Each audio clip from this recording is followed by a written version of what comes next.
Another way that limits might have something to do with infinity is not just when x approaches infinity, but when we're finding the limit of x approaching some other number of a function and it results in a plus or minus infinity.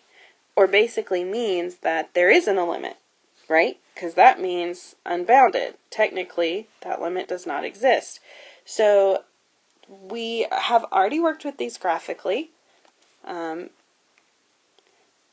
they are always going to be where we have some sort of vertical asymptote, where as we approach it from the left, we're going to go down to either negative infinity, or possibly for this one, as we approach from the right, we're going up to positive infinity. And sometimes they match, and sometimes, like this one, they're different. But at vertical asymptotes, there's always going to be some sort of unbounded limit as you approach from the left and right. In fact, this means we can write a new definition for vertical asymptotes using limits. The line x equals a is a vertical asymptote of the graph of a given function, y equals f of x, if any of these three things are occurring. If the limit as x approaches a from the left of f of x equals plus or minus infinity, or if the limit as x approaches a from the right of f of x approaches plus or minus infinity, and of course sometimes if both of these things are happening, we can say that the limit as x approaches the overall value a of f of x equals plus or minus infinity. So that'll only happen if both happen to go to positive infinity as you approach from each direction, or negative infinity from each direction. But any of those three things basically guarantees us that there must be a vertical asymptote at the line x equals a. And kind of as a side note, this occurs whenever there's a value of x that gives you 0 in the denominator, but not the numerator. So remember when we do that direct substitution step, if you get 0 over 0, it means you need to simplify some way to actually evaluate the limit. Well, that's when you have some sort of value a that x is approaching that gives you a 0 in the numerator and the denominator. That's not when we have vertical asymptotes. That's usually when we have holes or some other type of thing going on with the graph. Okay, this is when you get some sort of number over 0 whenever you do direct substitution. So it's giving you 0 in the denominator and not in the numerator. That's how you know that's what you're dealing with. Okay, so let's do an example. And really it's only one example for this video, but we're doing kind of multiple things with it. But let's start that out. So use the function f of x equals x squared plus 2x minus 8 over x squared plus x minus 12 to answer the following. A. Identify all vertical asymptotes. Okay, so this should hopefully seem rather familiar. We're just going to factor to see what happens. Okay, these aren't too bad. So the top, we're going to have an x plus 4 and a minus 2. And on the bottom, we're going to have an x plus 4 and minus 3. Okay? So one mistake some people make is sometimes they'll only factor the denominator and think that there's two vertical asymptotes. Now, of course, we would never do that because we know that sometimes factors cancel out, removing them from the denominator and the possibility of being a vertical asymptote. So, in fact, we have a hole occurring here at x equals negative 4. So that's not going to be part of our answer for this question. Instead, we're going to look at what this leaves us with, which is f of x equals x minus 2 over x minus 3. So now we can see that there's going to be a vertical asymptote at x equals positive 3, or whatever makes this denominator equal 0, but not the numerator. Okay, so that's the question we're used to answering, so let's move on. Okay, so for question B, I'm going to ask what's the limit as x approaches 3 of the function f of x?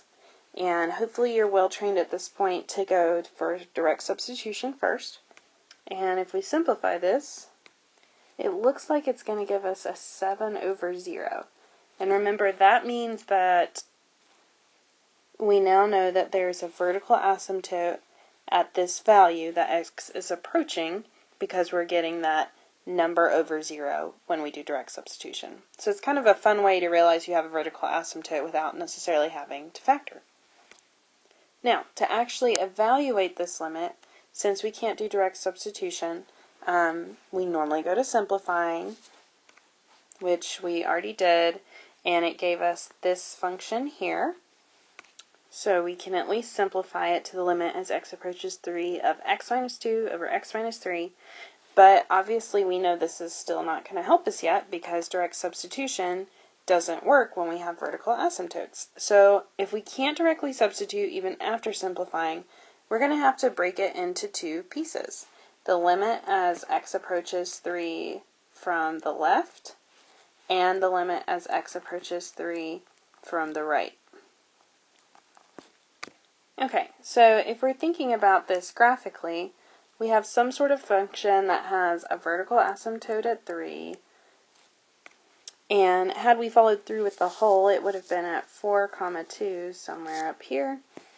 And knowing what we know about horizontal asymptotes now, we see they have the same power, so it's going to have a horizontal asymptote at y equals 1. Okay, so we're getting an idea here graphically of what's going on. So as we're approaching 3 from the left on our graph, approaching from the left, we would be using numbers that are negative or possibly 0, and you can literally plug them in and see what's going on. But basically we're saying as we get really close to the left side here, really, really close, but not quite 3, what's going on with our function. So if you plugged in something here that was really close to 3, but right below, and you subtracted 2, that would still leave you with something positive. Because remember, you're really close to 3. And then in the denominator, if you plugged in something really close to 3, but a little bit under, so something less than 3, just barely, and you subtract 3 from it, well, that's going to leave you with a negative value. And so overall, this particular side is going to approach a negative infinity, or unbounded limit. So we know it's doing something like this. Okay, and side note, horizontal asymptotes can be passed through. It's the vertical ones that can't, just FYI. Okay, so let's look at 3 from the right. So we're coming from the right side of the graph. We're going to get really, really close to 3, but right above it. So something slightly bigger than 3, if I subtract 2 from it, is still going to be a positive number. And something right above 3, if I subtract 3 from it, is still going to be slightly above 0. And that means we're going to be approaching a positive infinity, which you can write the little positive, or you can just write regular infinity. Doesn't matter to me. But it means that's what's going to be happening as we approach from the right on the graph. So just as a reminder, the limit at 3 overall does not exist. Okay, that's still a fact. It's unbounded and they go in different directions. So there's a lot wrong with that one as far as the limit of the overall function at 3. However, we can still and should still be able to find what direction the graph is going off to, the negative infinity direction or positive infinity direction at any value on our graph.